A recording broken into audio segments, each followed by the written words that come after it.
कहानी की शुरुआत में हमें डाल्टन रसल नाम का एक आदमी प्रिजन सेल में दिखाई देता है, जो कैमरे के सामने ये कहता है कि मेरा नाम डाल्टन रसल है और मैं इस सेल में हूँ। मैंने एक परफेक्ट बैंक रॉबरी की प्लानिंग की थी और उसमें कामयाब भी हुआ, लेकिन मैंने ये रॉबरी सिर्फ पैसों के लिए नहीं बल्कि खुद को साबित करने के लिए भी की थी। अब मैंने इसे कैसे अंजाम दिया, ये जानने के लिए आपको मेरी कहानी सुननी पड़ेगी। इसके साथ ही सीन शिफ्ट होकर पास्ट में चला जाता है और हम देखते हैं कि एक वैन अलग अलग जगहों से कुछ लोगों को पिक करती है। उन सब लोगों ने पेंटर जैसे कपड़े पहने होते हैं और उनके चेहरों पर मास्क लगा हुआ होता है। वैन मैनहट्टन ट्रस्ट बैंक के पास रुकती है। फिर हम देखते हैं कि बैंक के अंदर बहुत सारे लोग हैं जो अपने अपने काम में व्यस्त हैं। तभी हम रसल को बैंक के गेट से अंदर आते हुए देखते हैं, जिसके हाथ में एक हाई डेंसिटी का टॉर्च होता है, जिसे लाकर वो सिक्योरिटी कैमरे के ठीक सामने एक टेबल पर रखकर ऑन कर देता है, जिसकी वजह से सिक्योरिटी कैमरे पर फुटेज आना बंद हो जाता है। फिर हम देखते हैं कि उसके बाकी साथी भी बैंक के अंदर घुसते हैं, जो पेंटर की ड्रेस पहने हुए थे। वो लोग अंदर आने के बाद गेट को बंद कर देते हैं, जिसे देखकर सिक्योरिटी गार्ड को थोड़ा शक होता है, लेकिन इससे पहले कि वो कुछ कर पाता, रसल उसके पीछे गन पॉइंट करके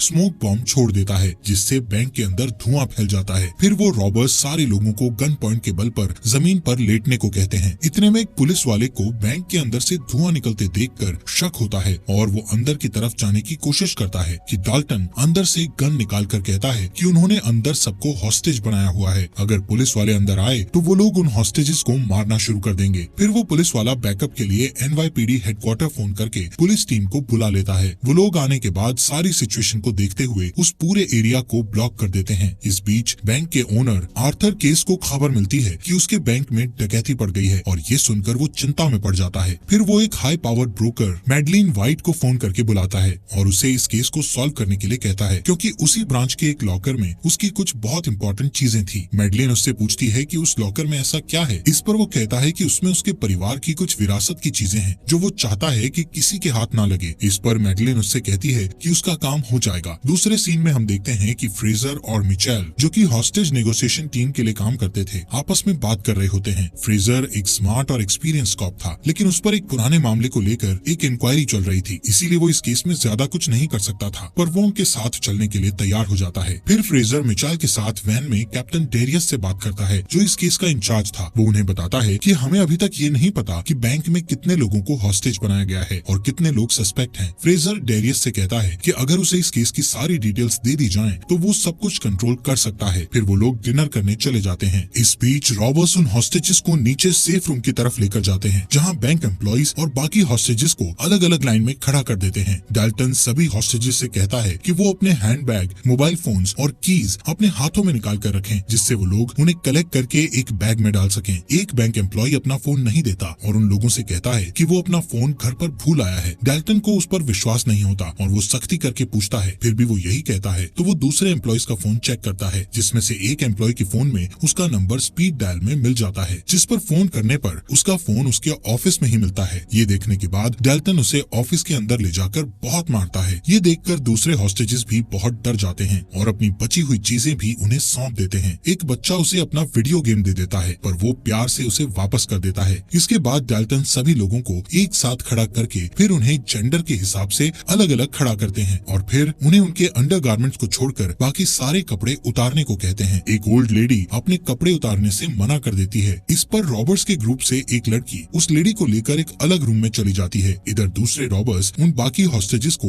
एक ही तरह का सूट और मास्क पहनने के लिए देते हैं, जिसे वो अपने साथ लेकर आए थे। कुछ देर बाद एक ओल्ड बैंक एम्प्लॉय, जिसे हार्ट की प्रॉब्लम थी, थोड़ा अनईजी फील करता है। ये देखकर डाल्टन और उसके साथी उसे बैंक से बाहर जाने देते हैं। जैसे ही वो बाहर आता है, पुलिस वाले उसे घुटने टेकने को कहते हैं। फिर वो उसे पकड़ लेते हैं और उससे अंदर के हालात पूछते हैं। तो वो कहता है कि अगर पुलिस अंदर गई तो रॉबर्स 2 लोगों को मार डालेंगे। इस बीच रॉबर्स बाकी और हॉस्टेजेस को चेक करते हैं और पूरे बैंक का जायजा लेते हैं। वो लोग सेफ रूम और लॉकर से गुजरते हुए बैक रूम में पहुंच जाते हैं, जहां ऑफिस सप्लाई रखी होती है। बाद में हम एक रॉबर को बैंक के अंदर जमीन की खुदाई करते हुए देखते हैं। इस बीच डेरियस फ्रेजर और मिचेल को उस आदमी के बारे में बताता है जिसे रॉबर्स ने बाहर आने दिया था। वो आदमी उन्हें बताता है कि अंदर 4 रॉबर्स हैं। इस पर डेरियस उन्हें बताता है कि वो रॉबरी से पहले के बैंक के वीडियो फुटेजेस का इंतजार कर रहा है, जिससे कि अंदर के हालात का सटीक अंदाजा लगा सके। वो बताता है कि बैंक के सारे कॉल्स उनकी तरफ डाइवर्ट कर दिए गए हैं और अब फ्रेजर के ऊपर था कि वो आगे क्या करता है। फ्रेजर को लगता है कि अभी रॉबर्स से बात करने का सही समय नहीं है, क्योंकि वो ये देखना चाहता था कि रॉबर्स का अगला कदम क्या होगा। इस इंतजार बाजार के दौरान मिचेल को रॉबर्स की वैन बाहर खड़ी मिलती है, जो कि उनके हिसाब से चोरी की होगी। आखिरकार कुछ देर के बाद फ्रेजर डेल्टन से बात करने को तैयार हो जाता है और वो बैंक में फोन लगाता है, पर डेल्टन फोन पिक नहीं करता। तब तक सिक्योरिटी कैमरा की फुटेजेस आ जाती हैं और वो लोग उसे चेक करने लगते हैं, पर उन्हें कोई सुराग नहीं मिलता, क्योंकि रॉबर्ट्स ने अपने साथ लाए हुए लाइट्स की हेल्प से इन कैमरास को पहले ही ब्लाइंड कर दिया था। तभी बैंक के सामने कुछ हलचल दिखाई देती है और सारे पुलिस वाले उधर दौड़ पड़ते हैं। ठीक उसी वक्त मैडलिन न्यूयॉर्क के मेयर से मिलने जाती है। वो उनसे कहती है कि उसके एक क्लाइंट के लिए उसे उनकी हेल्प चाहिए, क्योंकि वो अपने क्लाइंट के लिए हॉस्टेजेस को मॉनिटर कर रही है। वो कहती है कि उसे किसी तरह बैंक के अंदर जाने का इंतजाम करा दे, साथ ही सेफ्टी के लिए कुछ पुलिस वालों को भी उसके साथ कर दे। पहले तो मेयर इसके लिए साफ मना कर देता है, पर मैडलिन के बहुत इंसिस्ट करने पर मान जाता है। इस बीच रॉबर्ट्स एक और हॉस्टेज को मैसेज के साथ रिलीज करते हैं। जैसे ही वो हॉस्टेज बाहर आता है, सारे पुलिस वाले उसे दबोच लेते हैं। वो एक सिख था, पर गलती से वो सब उसे अरबी आतंकवादी समझकर उसकी पगड़ी उतारकर उसके धर्म का अपमान करते हैं। उसे बुरी तरह पकड़कर ले जाते हैं और एक रेस्टोरेंट में जाकर उससे पूछताछ करने लगते हैं। सिख बहुत नाराज होता है, पर वो लोग किसी तरह उसे मना लेते हैं। फिर वो बताता है कि अंदर कम से कम 20 से 30 हॉस्टेजेस हैं और वो रॉबर्ट्स फॉरेनर्स हैं। इसके बाद वो लोग उस मैसेज को पढ़ते हैं जिसे रॉबर्ट्स ने उस हॉस्टेज के साथ भेजा था। उस मैसेज में लिखा था कि उन्हें 2 बस और एक जंबो जेट चाहिए, जो कि 9 बजे तक उन्हें डिलीवर कर दिया जाए, और अगर पुलिस वालों ने उनकी डिमांड्स पूरी ना की तो हर घंटे में एक हॉस्टेज को मार डाला जाएगा। उसमें ये भी लिखा था कि बैंक को अंदर से एक प्लास्टिक एक्सप्लोजिव से घेर लिया गया है। इस पर वो लोग बैंक के फोन में एक मैसेज भेजते हैं जिसमें डैरियस कहता है कि वो लोग जेट अरेंज नहीं कर सकते, लेकिन बस के बारे में संभावना है। पर फ्रेजर कहता है कि जब तक रॉबर्ट्स उनसे बात नहीं करेंगे उन्हें कुछ नहीं मिलेगा, एक कप कॉफी तक नहीं। इस बीच अचानक केस वहाँ आ जाता है और कहता है कि शायद वो उनकी कुछ मदद कर सके और रॉबर्ट्स की डिमांड के बारे में पूछता है। जब कॉप्स उन्हें बताते हैं कि रॉबर्ट्स को प्लेन चाहिए तो वो कहता है कि वो शायद अरेंज कर सके। इस पर सारे कॉप्स हैरान रह जाते हैं। केस वहाँ रुककर सारी सिचुएशन और उस पर हो रही प्रोग्रेस अपनी आंखों से देखना चाहता था, लेकिन सब उसे समझा बुझाकर भेज देते हैं। इस बीच रॉबर्ट्स का एक और मैसेज आता है कि उन्हें खाना चाहिए। इसे पुलिस वाले एक अच्छा मौका समझते हैं, क्योंकि खाने के साथ साथ वो वहाँ कुछ ऐसे डिवाइस भेज सकते थे जिससे कि वो अंदर होने वाली बातचीत को सुन सकें। टैपिंग डिवाइस इंचार्ज कहती है कि पिज्जा भेजना बेहतर होगा, क्योंकि उसके लिए लोग एक जगह इकट्ठा होंगे और आपस में बातचीत करेंगे, जिससे हमें अंदर के हालात ज्यादा अच्छे मालूम होंगे। फ्रेजर उससे डिवाइस के बारे में पूछता है तो वो कहती है कि ये एक डिजिटल डिवाइस है जो 30 सेकंड्स तक रिकॉर्ड कर सकता है। इस बीच एक हॉस्टेज होशियारी दिखाने की कोशिश करता है तो वो लोग उसे पीटते हुए घसीटकर उस रूम में ले जाते हैं जहाँ ऑफिस सप्लाई रखी थी। थोड़ी देर बाद उनका खाना आ जाता है जो उन्होंने ऑर्डर किया था। फ्रेजर अपनी निगरानी में सारी चीजों को रॉबर्ट्स तक पहुँचते हुए देखता है और डेल्टन से खुद को इंट्रोड्यूस कराता है। फ्रेजर डेल्टन से कहता है कि अगर वो उसका फोन उठाए तो वो उससे बात करना चाहता है, लेकिन डेल्टन कुछ नहीं कहता। इसके बाद पुलिस वाले बैंक के अंदर होने वाली बातचीत को ऑडियो डिवाइस के जरिए सुनने की कोशिश करते हैं, जिससे उन्हें पता चलता है कि वो लोग किसी अलग भाषा में बात कर रहे थे। फ्रेजर अनुमान लगाता है कि वो शायद रशियन भाषा है। फिर वो मिचेल को रिलीज किए गए हॉस्टेजेस से ये मालूम करने के लिए भेजता है कि क्या उन्होंने बैंक के अंदर किसी को रशियन भाषा में बात करते देखा था। इस बीच बैंक में रॉबर्ट्स फीमेल हॉस्टेज में से किसी एक को ले जाकर दूसरे कमरे में बंद कर देते हैं और उसकी जगह वो फीमेल रॉबर उस पहले कमरे में चली जाती है और खुद हॉस्टेज होने का नाटक करती है। इसी तरह वो दूसरी लेडी को एक तीसरे रूम में बंद करते हैं। आखिर में असली फीमेल रॉबर को सप्लाई रूम में गड्ढा खोदते हुए दिखाया जाता है। इधर सारे कॉप्स एक रशियन जानने वाले कॉप के साथ बात करते हैं तो वो कहता है कि डिवाइस में रिकॉर्ड हुई भाषा रशियन जैसी लगती है, पर असल में वो बुल्गारियन है जो कि सेंट्रल यूरोप में बोली जाती है। तभी फ्रेजर को एक आइडिया सूझता है और वो उस रिकॉर्डिंग को बाहर भीड़ भाड़ वाली जगह पर बजाते हैं ताकि आने जाने वाले लोगों में से अगर किसी को वो भाषा आती हो तो उनसे संपर्क कर सके। उसका आइडिया काम कर जाता है। एक कंस्ट्रक्शन वर्कर उस भाषा को पहचान लेता है और कहता है कि वो अल्बानियन भाषा है, क्योंकि उसकी एक्स वाइफ अल्बानिया से थी। ये सुनकर वो लोग अल्बानियन कॉन्सुलेट से संपर्क करने की कोशिश करते हैं पर नहीं कर पाते। आखिरकार वो उस कंस्ट्रक्शन वर्कर से फोन करवाकर उसकी वाइफ को बुलवाते हैं। उसकी वाइफ आती है और सारी सिचुएशन समझने के बाद इस मौके का फायदा उठाकर वो अपनी पार्किंग फीस माफ करवाने को कहती है। फ्रेजर उससे रिकॉर्डिंग को ध्यान से सुनकर उन्हें बताने के लिए कहता है। इस पर वो औरत हंसने लगती है और कहती है कि उसे न सिर्फ ये पता है कि वहाँ क्या बात हो रही थी, बल्कि ये भी पता है कि बोलने वाला कौन है। पुलिस वाले ये सुनकर सारी बात जानने के लिए बहुत उत्सुक हो जाते हैं, पर तुरंत ही उनकी खुशी निराशा में बदल जाती है जब उन्हें पता चलता है कि वो आवाज दरअसल अल्बानिया और वरास्का के पूर्व कम्युनिस्ट प्रेसिडेंट की थी और ये रिकॉर्डिंग उन्हीं के एक पुराने भाषण का हिस्सा था। वो समझ जाते हैं कि रॉबर बहुत होशियार हैं। वो खाने के पैकेट्स में पुलिस वालों की तरफ से छुपाकर भेजे गए डिवाइस के बारे में जान गए होंगे और इसीलिए उन्होंने वो रैंडम टेप चलाया होगा ताकि वो उन्हें कंफ्यूज कर सके सकें। इसी बीच हम देखते हैं कि बैंक के अंदर डाल्टन एक एक करके सारे सेफ चेक करता है, पर किसी सेफ से कुछ लेता नहीं है। और थोड़ी ही देर में हम देखते हैं कि वो और उसकी एक साथी एक सेफ डिपॉजिट बॉक्स को खोलते हैं। उसमें उन्हें एक डॉक्यूमेंट, हीरो से भरी एक छोटी थैली और एक कार्टियर रिंग मिलती है। डाल्टन डॉक्यूमेंट्स को अपने पास रख लेता है और उसकी पार्टनर बाकी चीजों को वापस बॉक्स में बंद कर देती है। उसी वक्त मेयर मेडेलिन के साथ वहाँ पहुँचता है और बैंक के सामने खड़े वैन में जाकर डिटेक्टिव से बात करता है। वो लोग अपना परिचय देते हैं और मेडेलिन बहुत शॉर्ट में अपने वहाँ आने का मकसद बताती है। फ्रेजर उसकी हेल्प लेने में इंटरेस्टेड नहीं दिखता, तो वो लोग उसे उसके पुराने केस को लेकर ब्लैकमेल करने की कोशिश करते हैं। इस पर फ्रेजर मान जाता है। कुछ देर बाद डाल्टन फ्रेजर का फोन उठा लेता है, लेकिन बातचीत का कुछ नतीजा नहीं निकलता, क्योंकि डाल्टन उसी की बात को दोहराता है कि उसकी डिमांड पूरी नहीं की गई तो वो हॉस्टेजेस को मार डालेगा। दूसरी बार की बातचीत में भी वो सारी चीजें रिपीट होती हैं। फ्रेजर को लगता है कि वो किसी तरह रॉबर से थोड़ा वक्त और ले ले तो उन्हें कोई स्ट्रैटेजी बनाने में आसानी होगी। ये सोचकर वो उनसे दोबारा खाने का ऑफर देता है, जिस पर डाल्टन उन्हें सैंडविच भेजने को कहता है। इसके बाद रॉबर्स उस होल को चेक करते हैं जो उन्होंने सप्लाई रूम में खुदवाया था और आगे चलकर उनकी रॉबरी का एक बड़ा हिस्सा बनने वाला था। डाल्टन से खुद बात करने के बाद फ्रेजर मेडेलिन से भी उसकी बात कराता है। मेडेलिन उसे फेस टू फेस बात करने के लिए कन्विंस कर लेती है और फ्रेजर उसे बैंक तक पहुंचा देता है। उसे चिंता थी कि मेडेलिन कुछ गलत ना कर बैठे, पर वो उसे भरोसा दिलाती है कि वो सब कुछ संभाल लेगी। जब वो बैंक के अंदर जाती है तो इधर उधर नजर दौड़ाने के बाद वो डाल्टन की तरफ बढ़ती है। डाल्टन से बातचीत के दौरान वो उसे सेफ डिपॉजिट बॉक्स देने के बदले कम से कम सजा और $2 मिलियन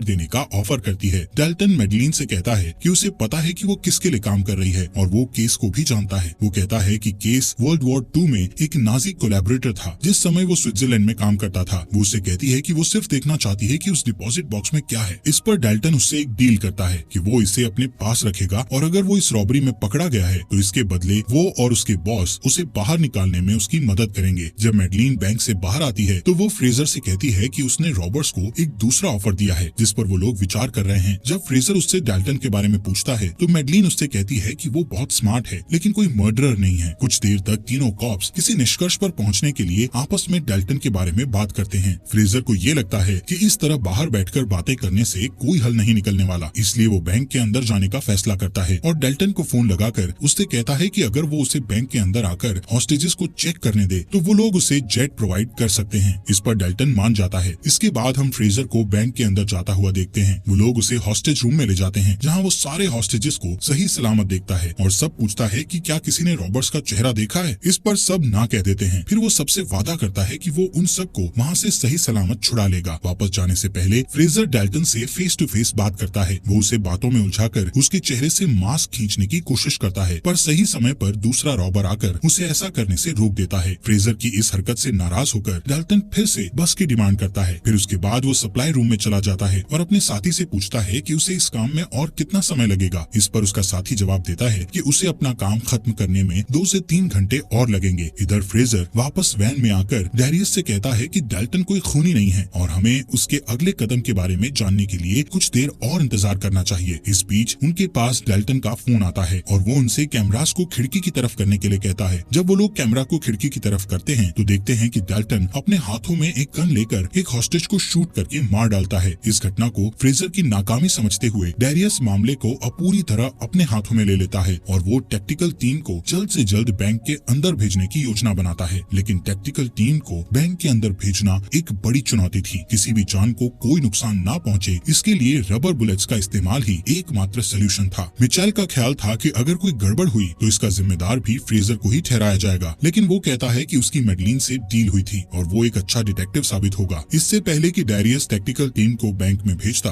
फ्रेजर को पता चलता है कि रॉबर्ट्स ड्रॉवर में रखे एक ट्रांसमीटर के जरिए उनकी सारी बातें सुन रहे थे। वो डैरियस से कैप्टन को इन्फॉर्म करने के लिए कहता है, पर डैरियस उसकी बात को अनसुना करके अपने प्लान की तरफ आगे बढ़ जाता है। इधर डाल्टन उनकी सारी बातें सुनकर बैंक के अंदर स्मोक ग्रेनेड फेंक देता है और कॉप्स के अंदर आने से पहले सारे हॉस्टेजेस को बैंक के बाहर निकाल देता है। बाहर निकलते ही टैक्टिकल टीम वाले सारे हॉस्टेजेस को जमीन पर लेटने के लिए कहते हैं और फिर उन्हें गिरफ्तार कर लेते हैं। इसके बाद वो लोग बैंक के अंदर जाते हैं ताकि रॉबर्ट्स को पकड़ सकें और अगर कोई डेड बॉडी मिले तो उसे भी बाहर ला सकें। वो लोग सारे रूम्स को चेक करते हैं, फिर सेफ और सप्लाई रूम को भी देखते हैं, लेकिन उन्हें कहीं भी कुछ नहीं मिलता। डैरियस, मिचेल और फ्रेजर भी वहाँ पहुँचते हैं तो टैक्टिकल टीम का हेड उन्हें बताता है कि उन्हें किसी हॉस्टेज की बॉडी नहीं मिली और न ही बैंक से कोई चीज गायब हुई है। इसके अलावा कॉप्स ये भी देखते हैं कि रॉबर्ट्स के सारे हथियार असल में खिलौने थे और उस हॉस्टेज का मारा जाना भी एक ड्रामा था। इस बीच सारे हॉस्टेजेस और उनके बीच छिपे हुए रॉबर्स को पुलिस पूछताछ के लिए पुलिस स्टेशन ले जाती है। वो इस तरह हॉस्टेजेस के बीच घुल मिल गए थे कि कोई भी नहीं कह सकता था कि कौन हॉस्टेज है और कौन रॉबर्स। इसलिए फ्रेजर का कैप्टन उससे कहता है कि अब इस केस का कोई मतलब नहीं बनता, क्योंकि ना तो कुछ चोरी हुआ है और ना ही कोई पकड़ा गया है। फ्रेजर को ऐसी उम्मीद नहीं थी, पर वो हार भी नहीं मान सकता था। जब वो सारे लॉकर्स और सेफ की छानबीन करता है तो उसे उस सेफ डिपॉजिट बॉक्स वाले लॉकर के बारे में पता चलता है कि उसकी डिटेल्स गायब हैं। फिर वो मैगलीन से मिलता है और उसे वो रिकॉर्डिंग सुनाता है जिसमें मेयर और मैगलीन उसे ब्लैकमेल कर रहे थे। वो कहता है कि वो उस रिकॉर्डिंग के बारे में किसी को कुछ नहीं बताएगा, लेकिन इसके बदले में वो उससे उस बॉक्स की जानकारी मांगता है। मैगलीन उसे थोड़ा हिंट देकर इस बात को यहीं खत्म करने के लिए कहती है और बाद में केस से मिलने जाती है। वो केस को बताती है कि फ्रेजर के बारे में चिंता करने की जरूरत नहीं है, वो डॉक्यूमेंट्स उसके हाथ नहीं लगेंगे, क्योंकि उस डॉक्यूमेंट्स को डाल्टन जमानत के तौर पर अपने साथ लेकर गया है, ताकि अगर वो पकड़ा जाए तो खुद को बचाने के लिए उस बॉक्स के बदले वो हमारी मदद ले सके।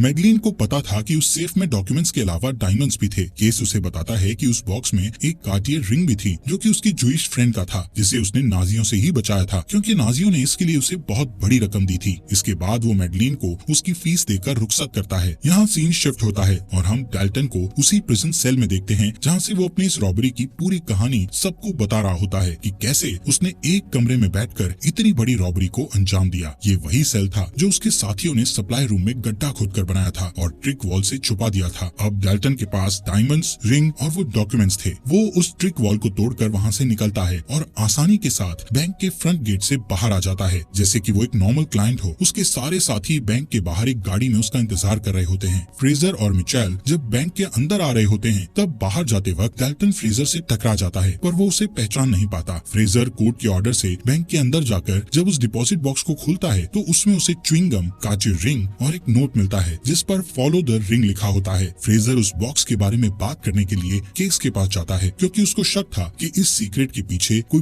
बुरी वजह जरूर होगी। केस उसके सभी सवालों का चालाकी से जवाब देने की कोशिश करता है, पर फ्रेजर उसे वो रिंग दिखाकर कहता है कि जिस दिन उसे इस रिंग के बारे में पूरी जानकारी मिल जाएगी, वो उसका सारा भेद खोल देगा। इसके बाद वो मिचेल से मिलता है तो वो दोनों हंसते हैं और बहुत खुश होते हैं कि उन्होंने केस को उसकी जगह दिखा दी। बाद में फ्रेजर मैगलीन के साथ मेयर के लंच में जाकर उन्हें वो कार्टियर रिंग दिखाता है और उन्हें वॉशिंगटन डीसी के वॉर क्राइम इश्यूज ऑफिस का नंबर भी देता है, ताकि मैगलीन उस पर लगे झूठे चार्जेस हटवा सके। इसके बदले वो मैगलीन को उसकी रिकॉर्डिंग दे देता है।